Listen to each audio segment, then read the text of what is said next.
Now, part of the government's efforts to ease lockdown restrictions here depends heavily on testing for coronavirus and tracking and tracing any potential carrier.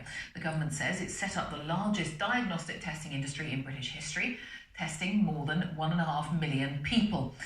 But not everyone is positive about how this strategy is being implemented. Let's discuss all of that with Dr. Bharat Pankhania, who joins me from the University of Exeter Medical School. Thanks so much for your time, Dr. Pankhania. I think we talk so much about other tests. I'm not sure we've talked an awful lot about tracking and tracing at all, actually. What is going on in this country? And to your mind, is whatever is going on, is it sufficient? So the fundamentals of controlling an outbreak is to know how it is performing. And for us to know how it is performing, we've got to test. And we've got to test extensively. Therefore, we get a precision, an idea about who is infected and who needs to be pulled out of circulation as soon as we know that they are infected. And then we also pull out at the same time the contacts of that case and pull them out as well and keep them out. And that is fundamental, the bread and butter of infection control, outbreak management. We are not succeeding because on the one hand, we've built up capacity to test, and albeit at a central level. Therefore, at a local level, the GPs, etc., don't know the test results. And more, to make it worse, is we haven't got the contact tracing that should kick in at the same time, simultaneously, to pull out all the contacts. So we could do better. We must do better. This is urgent. So it's not too late to try to rapidly increase the system now. It would still bring some benefit if that was done, in your opinion. It has to be done because we've got no other alternative. We went into shutdown for a reason. We wanted to reduce a surge of number of cases going to the hospital, and at the same time do our homework and build up the armamentum of doing contact tracing and testing simultaneously when we lift the shutdown. So if you lift the shutdown before you're ready to do the test and contact tracing, we will fail again. So lockdown is being eased too early then, by your definition?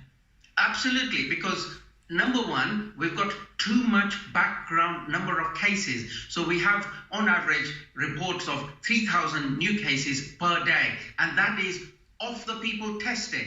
So amplify that and maybe double it.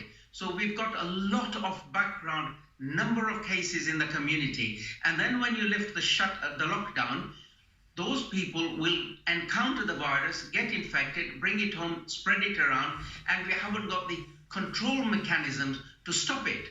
So, of course, our lockdown lifting is premature because we're not ready. Right, and so when the government says it has set up the largest diagnostic testing industry in British history, is that not good enough? Is it not big enough? Is it? I mean, that's the government's approach to this. Is that just not true? I mean, are their figures not right? It is not responsive, number one, because it's centralised. Number two, it is not simultaneous, meaning you can diagnose as much as you like. But if you are not contact tracing at the same time, it's symbolic. So we need contact tracing and diagnostic at the same time, and I plead with the government that it ought to be locally run as well, because this centralized approach is bypassing local experts who know the lie of the land. The GPs, the environmental health officers, the public health consultants, the genitourinary medicine specialists, we all know how to contact trace. We're experts at this. We do this every day.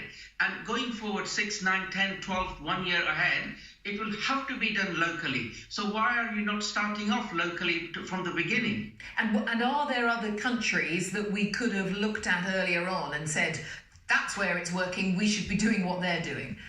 Absolutely, absolutely. If you look at the South Koreans, they have done a marvelous job. And just look at the graph you look at the graph and you feel, my goodness me, why didn't the UK do this? So the South Koreans have done a marvelous job of testing, contact tracing, use of applications and other things. And then nearer home, Germany has done a marvelous job as well. I mean, just look at the figures for Germany compared to our UK ones. This is concerning. We need to copy others rather than reinvent the UK wheel when other people have already done it so well. I mean, that's so interesting, though, because when you give the South Korea example, there will be people listening to you saying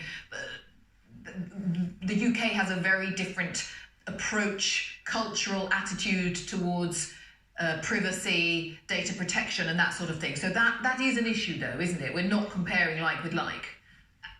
I smile and I look at you and I say, yes, but no, but yes, because that's why I didn't use the China example, because only China can do what China can do, whereas South Korea is a little bit more relaxed.